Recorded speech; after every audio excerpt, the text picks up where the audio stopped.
Welcome back to our second session of our SQE conference. In this session, we're going to dig into some of the practical details around the SQE. Our focus won't be on the detail of the assessment itself, more so the practicalities and logistics. We'll also be covering off a bit about the SRA's qualification processes. Just a reminder again, you can submit questions by clicking on the link below. And we've also had quite a few pre-submitted questions already coming on this, and Zoe and Yanis, our speakers, are going to try and cover off some of those questions in their presentation. So let me try and introduce our speakers. We have a couple of speakers from Kaplan, who are, of course, the leading international experts in professional assessment, and they are the assessment provider for the SQE.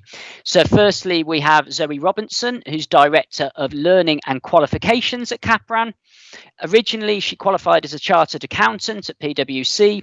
She worked in professional education and assessment for over 20 years now. She's worked as a lecturer, a course designer, a content author, and she currently leads on the qualification and assessment division at Kaplan and is responsible for the successful implementation of the SQE. And then joining her from Kaplan, we have Yanis Chrysanthou. He qualified as a solicitor, worked in a range of city law firms. He left practice to teach the LPC and the GDL. He also has experience designing and delivering training for trainees and qualified solicitors. And as head of stakeholder engagement, is leading on stakeholder engagement on the SQE. And finally, we have Maxine Waugh. She's the head of education and training at the Solicitors Regulation Authority. She's worked at the SRA and previously the Law Society now for 2 decades. She also has experience in regulation in the accountancy sector and in media. And she leads on a range of education and training projects, as well as working on the SQE. So that's the introductions. And I think, Zoe, I'll hand over to you, who's going to kick us off, I think. Thanks very much, Ben. Yes, welcome everybody. Good morning. So we're going to start by talking about some of the details around SQE implementation, and I'm going to go straight in and dive into the matter of assessment dates, which we had some pre-submitted questions on. So I'm pleased to confirm that the SQE1 exam dates will be Monday the 8th of November and Thursday the 11th of November for each of FLK 1 and 2. We've deliberately put a gap between the 2 days, and that's really for candidates' benefits. So within each of those days, the exam is quite long. It's just over 5 hours long, 5 hours and 6 minutes to be precise, split into 2 halves with an hour's break in the middle. So by the time you include the time needed for completing sort of pre-exam tutorials, signing declarations and the like, each day in total is going to be approaching sort of 6.5 hours long. So we therefore felt that having a gap between those 2 days was important.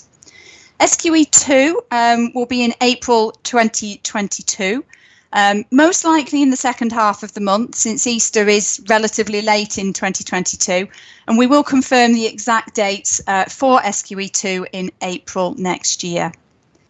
And one thing I wanted to make you aware of, back in October 2019, some of you may recall that you provided us with some very helpful feedback at the time in relation to possible SQE2 assessment timings, or just general SQE assessment timings, actually. As we mentioned at the time, we felt that the initial sittings of SQE1 and 2 are most likely to be slightly different from subsequent years in order to balance various different factors, including the provision of appropriate sittings for the first cohorts of solicitor apprentices. Now that the SQE has been approved by the LSB, and more importantly, training providers and employers are a little bit more advanced in course training, recruitment planning, things like that, we'd really like to seek some further feedback from you on subsequent SQE2 timings that would become the regular pattern of SQE assessment. We absolutely recognise the importance of a consistent pattern of windows. You need that certainty to allow for recruitment, to allow for course planning. So we're going to go out and do some further stakeholder engagement on this. That will start in January. We'll be circulating a survey round to everybody who's been in this conference, as well as others who are on the sort of the relevant mailing lists. And we would encourage you all to complete that survey to give us your thoughts and opinions. The survey does also include some questions about anticipated volumes of candidates. And again, that's really important information for us to help plan sufficient capacity within the system and things like that. All responses will be treated completely confidentially and will only be used to assist us in our planning. So on to the next topic, which is assessment venues. So when we're looking at the different venues, SQE1 and the SQE2 written assessments will be offered via Pearson VUE's global network of test centres. Now, Pearson VUE does have a wide geographical spread of test centres across the UK and internationally. I think that was one of the questions we had in advance. It's important to note that the number and configuration and accessibility of test centres within the Pearson VUE network may and undoubtedly will change over time, and that can alter the availability of test centres and the adjustments that a test centre can accommodate for the SQE. But currently, Pearson VUE has around 140 test centres in the UK. About 90% of those are wheelchair accessible and about 70% have individual testing rooms. They also have access to approximately 80 third-party test centres in the UK, and depending on demand and availability, some of those test centres may also be used for the SQE assessments. Internationally, Pearson VUE have around 180 countries covered by their test centres all around the globe, and the SQE1 and written elements of SQE2 will be offered in many of those international locations, subject to country time zones, allowing us to maintain the security of the exam. So whether it be UK or internationally, the test centres available for each individual SQE sitting will be shown on the SQE portal when a candidate comes to book their assessment. And Yanis will talk a little bit more about that shortly. As far as the oral assessment venues are concerned, initially we'll be offering this in 3 locations for the April 2022 assessment window. They will be centrally based in London, Manchester and Cardiff, so close to major transport hubs as you would expect. And as candidate volumes increase, so too will the number of assessment venues. So over to you, Yanis, to talk about the website. Great, thanks very much, Zoe. Okay, hello everyone. Just moving swiftly on then to the SQE website. So this will be going live in spring next year, and this will be really the main source of SQE assessment related information for all stakeholders. I'm sure most of you are aware that there is a lot of SQE related information, in particular on the SRA's website, and I think everyone agrees that there is a need to bring that together on one dedicated website. So in terms of what you can expect to see there, you would expect to see the assessment specifications, the policies, guidance that's being provided. And in addition to that, the SRA last week published the suite of reasonable adjustments documents that, again, we've had some questions about. And there's also information regarding the administration of the assessments and what happens on the day of an assessment. So that's all been published, and that will all come across to the website. And there'll also be functions there that allow stakeholders to ask questions, and the team can respond to them. Now, as you can see from the slide, we are staggering various elements of the website launch. And that's for a couple of reasons. One is so candidates and stakeholders become familiar with the information that's there and using the website. And also, from a risk perspective, it's always good to stagger when you introduce a new online process, in particular for registration and bookings. So we'll start with the website, and then shortly after that, candidates will be able to register. And then the third step is to allow for bookings shortly after the registration. We'll give more precise timings early next year as work progresses on this, but that just gives you a flavour for how this will be introduced. The next slide actually is just a screenshot of the landing page. So we just thought it'd be helpful for everyone to see that. And as you can see there, a couple of points where candidates can use the website to enter into the portal, essentially to create their own personal SQE account. And as I say, we'll confirm exact dates for when all of that will be ready, and we expect to be able to confirm those dates by the end of March at the latest next year. Okay, if we move on then to look at registration.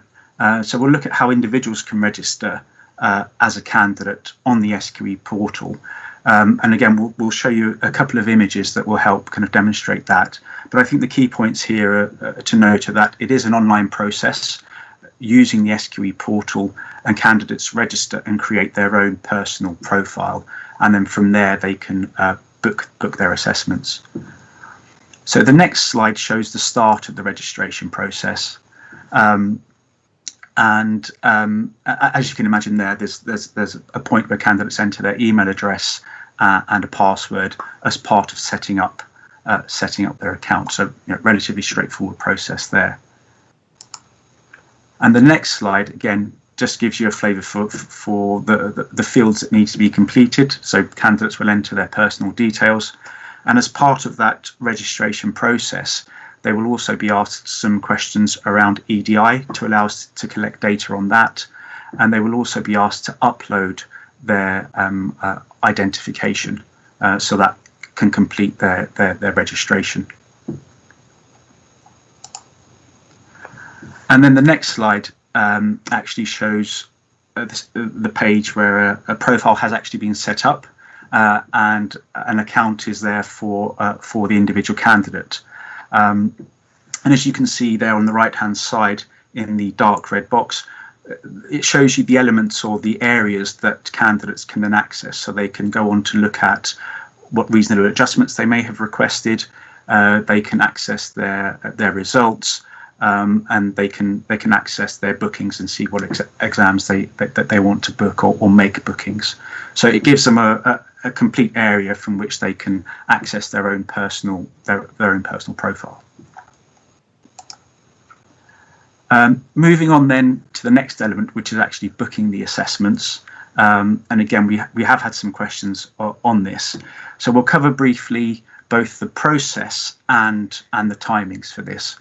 So once a candidate's profile is established, they can then go ahead and book an assessment once the booking period is open. So that booking period needs to be open for them to go ahead and book, and they'll do that via the portal.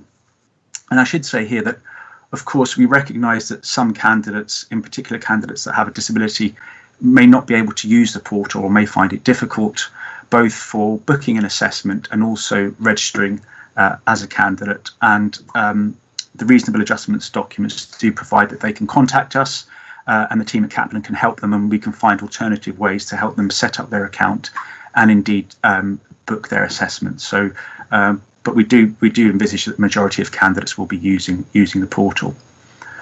So just very briefly, an outline: when a candidate comes to book an assessment, the test centres closest to the address that they've provided will be shown, and of course they can change that address to look for other locations. They then select a test centre, select an available exam date and the assessment they want to book, and then once payment is made, that is when the booking is confirmed. So that's for individual candidates, but we know that some firms and training providers have asked as to whether there will be some functionality for third-party bookings and payments, and I'm pleased to say that there will be. More information on this process will be available next year, but just in outline, on the payment side, there will be a digital voucher system whereby third parties can purchase those vouchers and then pass them on to the candidates to use to book and pay for their assessments. And in relation to the second element of bookings, again, we will provide a way for third parties to book assessments and bulk book assessments for their candidates. And again, there'll be more information on that next year. But just to highlight there also that candidates will still be required to create their own individual SQE account for that to happen. So candidates still do need to complete their registration as part of that process. Okay, moving on then to the next slide to look at the timings and some of the administration information around this. So the information in the next two slides is intended to cover two situations. One is the general position for the SQE, and the second is just to cover first sittings as well, which will be slightly different. So starting with the general position that will hopefully become the norm as the SQE progresses, the booking window will open approximately 18 weeks before the assessment and then close approximately 8 weeks before the start of the assessment. So effectively there will be a 10-week booking window for bookings to take place. As I say, those are approximate timings and they'll be confirmed next year, but that's what we're aiming towards. Now for SQE, the first sittings of SQE, they will be slightly different. So for SQE1, as you can see there on the slide, bookings will open approximately 14 weeks before the assessment. So that will take us to early July, and they will close approximately 6 weeks before the start of the assessment. So that takes us to the end of September 2021. So as I say, it's slightly different there for SQE1. And if we move on to the next slide, you can see that the other difference with SQE2 for the first sitting in April is that bookings will open approximately 12 weeks before the assessment. Now, that's because we're not opening bookings for SQE2 in this situation until the results of SQE1 have been released. So that will give a clear run, in particular for the first cohort of solicitor apprentices to complete their SQE assessments. But that's just for that first sitting, just to flag that difference. Now, in terms of the administration side and the information that candidates receive and what they can expect on the day of the assessments, I think the best thing to do is point delegates to the information that was published a few days ago on the SRA's website, and that deals with various elements around administration. It covers bookings, registration, ID verification, and there's also a helpful document that essentially sets out what happens on the day of the SQE1 assessment. Obviously, there will be more information that will be published in due course, but that information is there. And again, we have been asked some questions about that, so that would be a good place for stakeholders to look. But just to flag the basic point in terms of the process for bookings, I think once a candidate has selected their test centre and made their payment, they will receive a booking confirmation via email for each day of testing. So they'll get a separate email for each day of testing, and that will confirm the venue and time that they need to arrive at. As I say, there'll be more information available in due course, and I do recommend candidates look at the information that's been published.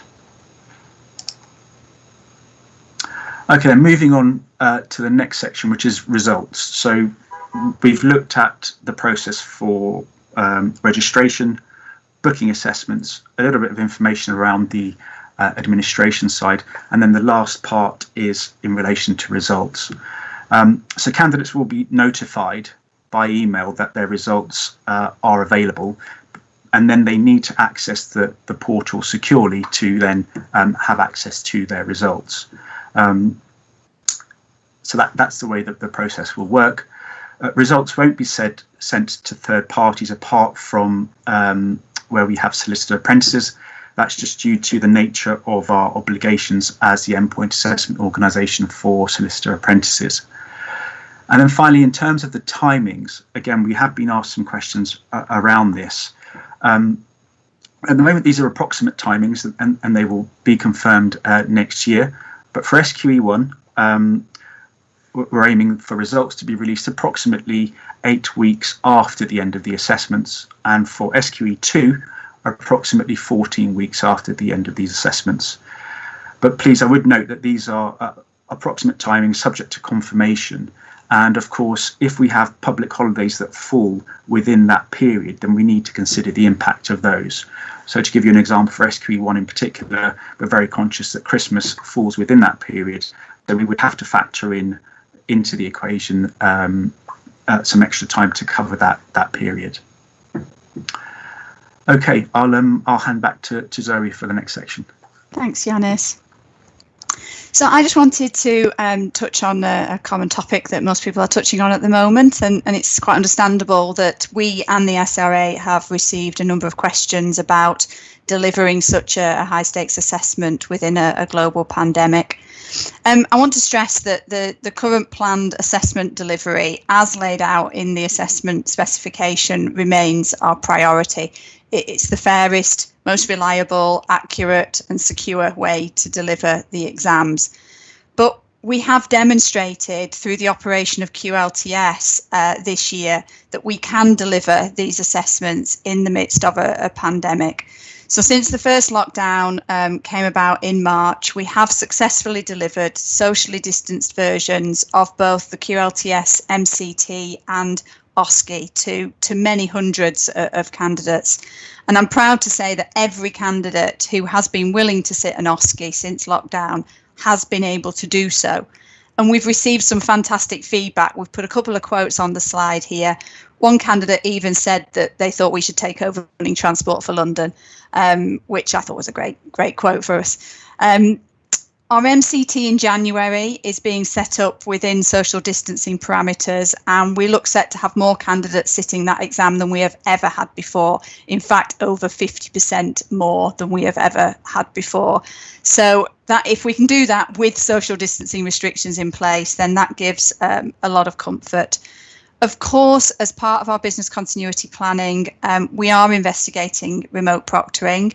But it's not without its challenges, as I'm sure many of you are aware of, given headlines that we've seen or even your own experiences over recent months, whether it's possible discriminatory challenges, technology issues such as internet stability, digital poverty, security challenges around the assessment itself, so candidates requiring breaks during the time, toilet breaks, etc., or data privacy and intrusion into candidates' homes. All of these things give challenges to remote proctoring, and we are exploring all of those and how we can overcome them, but we will not proceed down this path until we are happy that the assessment would be of sufficiently high quality and that it won't be discriminatory in any way.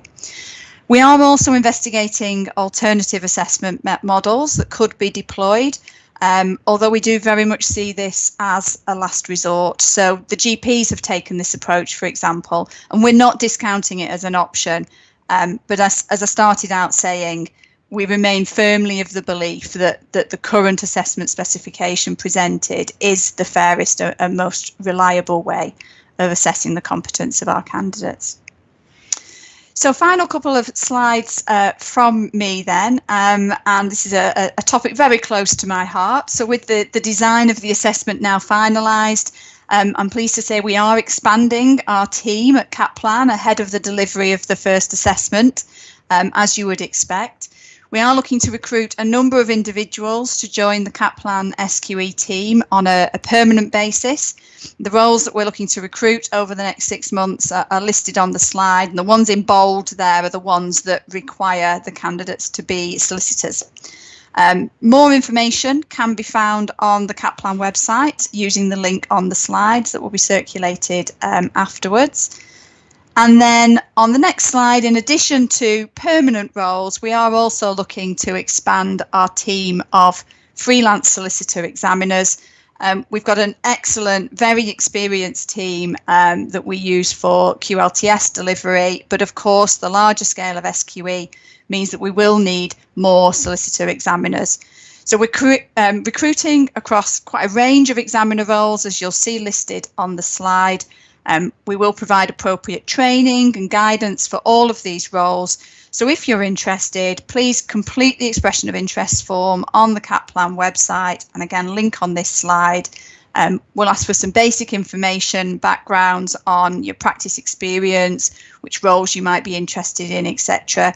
And then when we reviewed those, we'd contact you, inviting you in for an information session where you'd have a chance to find out a little bit more about the roles available.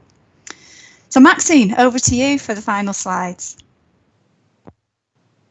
Thanks very much, Zoe and Yanis. I think everyone will have found that really interesting, and I'm sure people have got lots of questions about that. In fact, I've seen lots of questions coming in already, so I'm going to keep my slots very short and brief.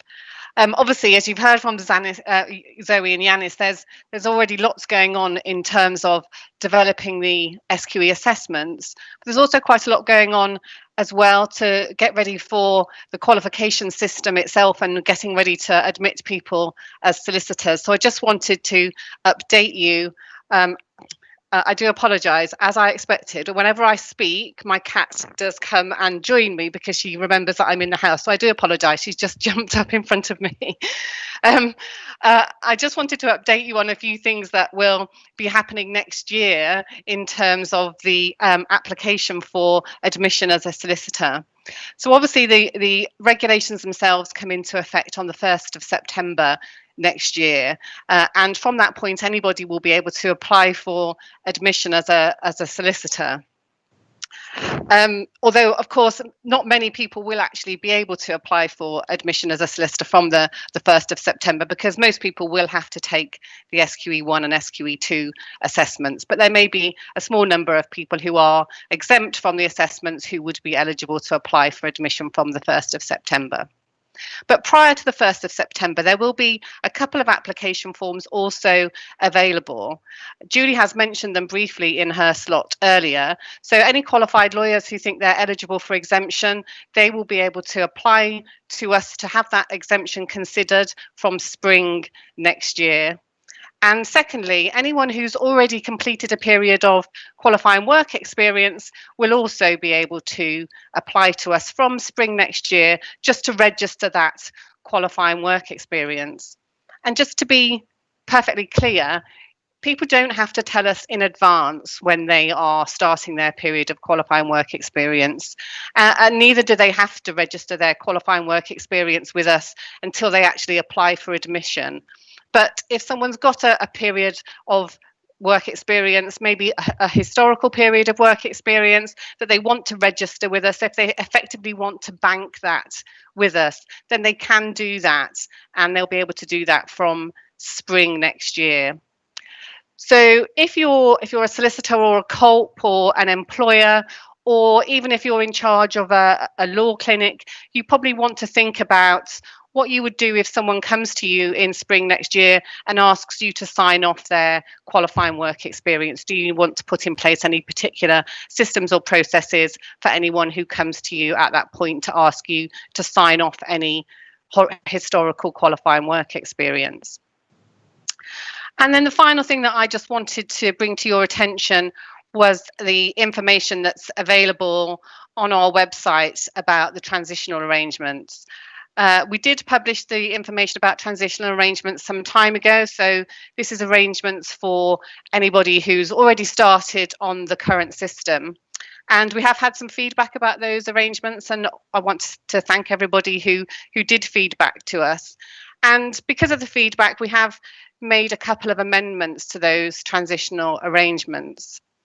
The first thing to point out is that we have clarified the position in relation to GDLs and qualifying law degrees. So we've made it very clear that anyone who starts a GDL before the 1st of September next year, they can start on that course at any time up to the end of 2021, and they will be within the transitional cohort if they do that. And for anyone who's taking a qualifying law degree, if they've accepted a place on a qualifying law degree before the 21st of September, and we've made that amendment to that date because of the change to the A-level results dates next year. So anyone who's accepted a place on a qualifying law degree before the 21st of September can start on that course at any time up to the end of 2021, and they too will be in the transitional cohort. Now, the transitional arrangements, there is quite a lot of detail around them, and there's quite a lot of information on our website. There's not enough time for me today to go into all the detail about it, but I would urge you to look at our website, and also we have a webinar available on the transitional arrangements as well. And on the final slide, you'll just see there's some direct links there to the information that will give you more detail on our website. And as Ben's already said, the slides will be being circulated at the end of the session, so you'll be able to look at those links directly. And after all the interruptions from my cat, Ben, I will now hand back to you, and no doubt my cat will now go to sleep. Yeah, thank you, Maxine, and well done. It was nice to have a tail appear at various points in that presentation. I'm aware of time, so what we're going to do is we're going to do a quick fire round on some of the questions we've got come in, and I think the first ones are for Kaplan, so you can have a chat with your cat while they answer then. So firstly, we've had a question: is there limited capacity for the November SQE1 sitting? Zoe, do you want to answer that one? We're very confident there will be plenty of capacity for November 21. I mean, yes, it is limited by the size of the Pearson VUE network, but the Pearson VUE network, as I've outlined, it is pretty large. So I don't think there's going to be any concerns there.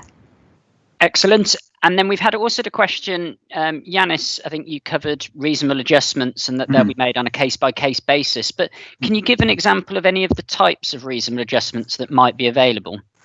Yes. So again, the best thing I would say to the person that asked the question is to look at the information that's been published on the SRA's website. There is one particular question that provides a table showing the types of reasonable adjustments that could be available. And we worked on the documents with disabilities groups. So we worked with the disabilities division of the Law Society, the Association of Disabled Lawyers, and we know from our experience with Kaplan that there is no one size fits all. It's on a case by case basis. We have to look at the evidence and the reasonable adjustment that's requested by the candidate that meets their needs. And that point was made very clear to us as well by the group. So it helped reinforce that. But what we have done is given an indication of the types of reasonable adjustments that are available. But as I say, it will depend on the individual request and the evidence that's provided as part of that. But to give you some examples, we've had candidates with extra time. We've had candidates with enlarged font for particular assessments, candidates that required rest breaks, a stop the clock break, candidates that required extra lighting to assist them, or sometimes with a reader or a personal assistant. So that there are a whole range of reasonable adjustments that candidates request, and we work with them to try and accommodate those. Thanks. That's great, Yanis. And I tried to grapple with the question around sort of sample questions in the last session, but some people have come back on that and said specifically, is the plan to publish past papers?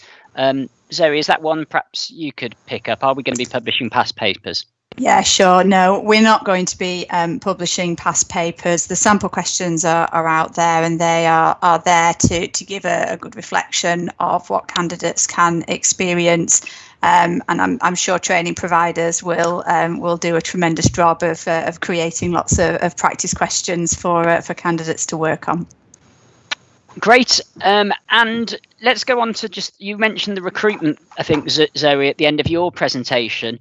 Can someone that's teaching on the SQE course still apply to be an assessor? Yeah, absolutely. They can apply. The main thing is they just need to tell us what their sort of background is and any potential conflicts, and we will then look at that in more detail. It will come down to what particular type of role that they are interested in, and of course the main deciding factor is maintaining the integrity of the exam. But yeah, I would encourage everybody to apply if you are interested, and then we can take it from there. And we've had another question, which is, again, I think this is probably for you, Yanis, because you covered it off a bit in your presentation. Will providers get results of their candidates sent to them, or will they have to collect them from all the individuals themselves? Yes, so I think we mentioned that briefly. So other than solicitor apprentices, the results would just go to the candidates due to data protection reasons. But the solicitor apprentices, we have certain obligations as the endpoint assessment organisation with the ESFA conditions, and so they will be provided to the training provider as appropriate. But the general rule is that results will go to the candidates. Great. And perhaps last couple of questions. One perhaps for you, Maxine, and I think it's a fairly short answer to this one, hopefully. Somebody's asked, can someone with a GDL get an exemption from SQE1?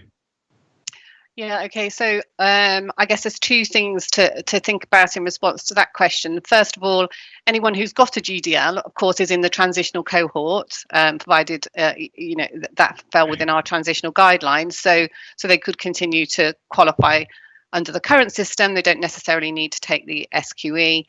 And secondly, the other thing to note is that exemptions are only available to anyone who's a qualified lawyer.